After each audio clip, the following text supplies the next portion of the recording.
So, hi, my name is Noel Würzius. I'm working for Deutsche Telekom, like mentioned, and I'm product manager there, so mostly from the commercial side. And I will talk about network API. Something new will hit the market in the future, hopefully. And I will start to talk a little about telcos first. So I think everybody knows telcos from the connectivity. So you're getting your tariff there, you're getting your bandwidth there, you're getting your internet connection there. So maybe it's coming back. Okay, and but telcos are moving into a network as a service. So away from the old-fashioned telco where you can buy your SIM card, where you can buy your internet connection, more into a developer-friendly and more manageable network where you can directly interact with. And one part of this are network APIs, and you can network APIs you can differentiate in three different areas. So telcos own three different capabilities. On the first side, telcos are really knowing what the customer is, because every customer who has a SIM card or have a internet connection at a Deutsche Telekom or somewhere else, we're having the address, we're having the billing address, we're knowing everything about the customer. Maybe we're also knowing the complete family because they're owning everything under one contract. So we're knowing the customer, and it's mostly not really easy to fake this because there are a lot of check with IDs and stuff like this to get an account, to get a SIM card in Germany, or at least. The other one, we're knowing everything about the SIM card. So we're knowing where a SIM card is, if a SIM card is online, if a SIM card was switched in the last 10 minutes or is in a roaming status. And so what is this meaning? We not only knowing everything about the SIM card, we're also knowing everything about the device which is using the SIM card in the end. So I will explain a little bit later about this. And the third part is we're knowing everything about our network. So we're knowing where our network has problems, where our network has no problems. We can adjust our network if we want this. And so we can easily give information out about our network quality in the end. And this is the first point I want to talk about 1 point out of this network pillar. It's end-to-end quality. So if you're thinking about a congested area, like I don't know, maybe yesterday the Champs-Élysées, I don't know the name, where all the football people are watching the game. So if you want to use an application there, I guess it will not work because the cell was so loaded and so full you cannot maybe send out an SMS, WhatsApp. So SMS will work, but WhatsApp maybe not. And what we are currently doing is we're building APIs, they call quality on demand, and you're getting then on your device a higher prioritization in the network so that everything else is not on the same level like you, and you can send out messages. You can send out maybe away from the WhatsApp, so to another use case where you have really hard communication. So you need to send out information that the system is working, like a payment or something like this. And you're in a congested area like on a festival, and you want to pay your beer at the people who is running around the peoples and sell beer. So then you can pay it with a card, and this transaction is getting higher prioritization. But not only this, so we as a telco also can do prioritization in the Wi-Fi, because if you take a look at people's homes, they mostly use routers from the telcos, at least in Germany, but I think every telco offers their own router, so they can also influence the traffic in home networks. And the other part is also the backbone. So every traffic which is coming in the backbone, we can do prioritization, deprioritization, and all this stuff. So this is one example, like this pillar out of the network. And the other one, I want to now take a deep dive into use case. And this is one we done together with BMW and Valeo. And this is autonomous valet parking, so it's like autonomous driving, where a car is driving into a parking lot by their own. And in this example, it's not like that the car is driving by his own sensors. It's more likely that the camera system is controlling the car where it needs to go. So camera system controlled to a server, and the server is saying the car, move left, move right, 1 second, go forward, and then go to the right side. And to make this connection really reliable, they used our API, quality on demand. Why they used it? So you see the garage is really empty, but if they are now coming out 1,000 Pokemon Go players, for example, you have a congested area. So, and you not always have like an empty parking garage. And you need to make sure that the car is getting the control commands and not hitting somebody while driving. So this is one use case where we use the quality on demand API, and the car just use the API by doing the autonomous driving, not before, not after, just for this driving. So the other point, I want now to go to the device. So if you take a look at devices, we have something, let me call it check device. It's more a class of different APIs we will have in the future, and we can check everything in the device. We can check the current connection status. So is the device connected, is the device not connected, when was the device last connected? And maybe also in the future, with artificial intelligence, we can build patterns out of this. So the device is always on between 7 and 8 or stuff like this. So in the future, or maybe not we, maybe also the customer which are using the API can build anything out of this. Then the connection quality. We can give out like a parameters and stuff like this and saying the quality is good, the quality is not so good, the quality is boolean, the quality is bad. And then we can offer something like the quality on demand API I mentioned before to lift up the quality from 1 star maybe to 3 stars. One really nice point, it's not near in the future, it may be a little bit faster, is prediction. So you want to know if the quality is in defined area for a defined device, good or bad, we can say it to you in the future. So because we're knowing network and we're knowing in the future, hopefully, that if areas are congested or not. So then you can see, maybe there the device is getting a trouble, so I need to find a reliable connection. Maybe I need to book a slice, maybe I need to book a quality on demand API or stuff like this. And the last one is, there are a lot of features about the IoT. So waking up devices, checking the devices of battery status and everything, and this is out of the network. So not from the device, not from the servers. So the server's calling the APIs and we checking it from the network side. So, and also I want to show one example here. This is called the location verification API. So imagine you want to know where a device is, and the device has no GPS on and no application you can track on. We can track the device by giving out the network location where the device is connected.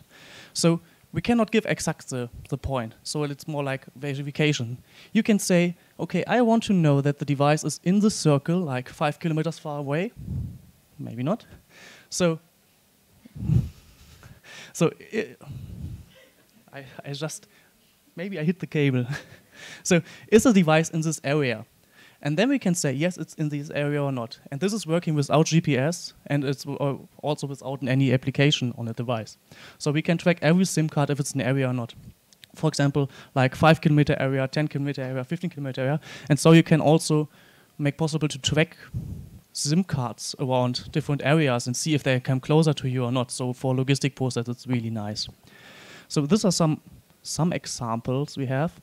But we're coming out of the telco, and I don't know if somebody ever sees telcos. They're really complex, really complicated, and so we have some problems to need adjust there. So one of them is that we really need to take care about developer experience, because we want to bring this APIs to developers, not to other telcos, not to internal developers. So we really need to take care about the developer experience. And so if you're taking a look at standardized telco APIs right now, they're really complex, really not understandable for anybody else out of the telco industry. Maybe for some people in the telco industry, they're even not understandable.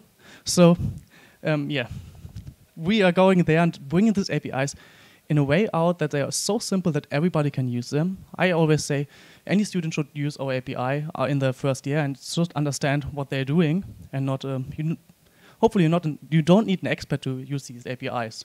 So pushing developer experience in a company which is not developer oriented, because there's no business behind it, is sometimes really hard, but people hopefully understand it sometimes. The other way is that we need to move into APIs on demand. Right now we're having something like, you go to a telco, you order a SIM card, maybe you get the SIM card directly or your internet connection, but most of the time it takes time. You register something, they make a credit check, after 2 weeks you get your account. And we want to move into a business where developers can register and directly use the APIs, so like everybody else in the API industry. So we want to enter the API market by marketplaces, by aggregators, and all the other people, so that developer can directly purchase APIs, build applications out of this in a wholesale model and stuff like this.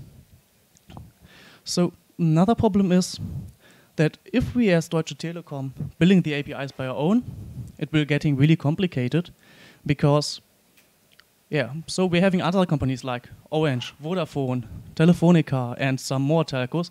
And if I am as a developer want to connect to every telco and make sure so I have B2B to C customers there, which are using my application, and I don't know which telco they're using. I need to connect me to every endpoint of every telco to call the API, implement the API, which is different maybe in all telcos, and then I have a lot of dozen source code lines just to find out which is right the API for me. And for this, we founded an alliance. It's called Camara. It's the Telco Global API Alliance. It's an open source alliance under the roof of GSMA and the Open Linux Foundation. And in this alliance, we standardize the API so that I saw the partners later, that all the partners using the same API specs, and you can use it in every network system. So if we now take a look at the, just going back, at the partners, you can see that we have a lot of partners on there. So we're having, I think, so this is just some few of the members. We're having a lot of telcos in, Vodafone I mentioned, Orange and Telecom, T-Mobile US, Telefonica, AT&T. So a lot of them are in, but also all the vendors are in, like Ericsson, Mavenir, Nokia.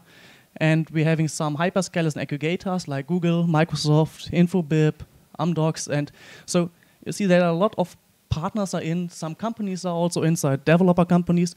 And yeah, everybody can, it's an open source alliance, so everybody can use these APIs, and hopefully every telco and maybe the aggregators implement the API in the same way, so that everybody can directly use this in the place where there belongs to be. So this is the other part we have. So now I want to go over to how you can participate in this. So because if you're doing it alone, it doesn't matter. So the first point is, like I mentioned, it's an open source alliance. So everybody can join, can work on new APIs, can give input to new APIs, just can take a look at the APIs there, comment them, maybe implement them somewhere. So everybody's open invited to join Camara. And the other point is, I don't know who saw Mario sitting there. Mario is there. We're having a small booth. And we're having something like, it's called Early Access Program. So we at Deutsche Telekom doing a lot of tests with customers. So for solving the developer experience, so we invited, I think in the last year, 30 or more companies to test the APIs with us in our testbed in Berlin. And they come over, they can use the API in their applications and test it and see how it is. We are open for the feedback and also really open for new ideas. So we want to build APIs, not for us, we want more to build APIs for the developers. So if somebody has an idea and say, hey, I want this, then come to us and we are really open to maybe implement the API and test the API together with you in Berlin. Or on the other side, we're also having a testbed in the US together with T-Mobile US, so our partner or part of our company. So yeah, they just even came over there, tested there, and do the cross-functional testing.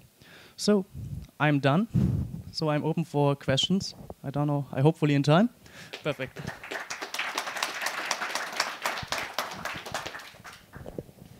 Thank you. Do you have any questions about APIs for telcos?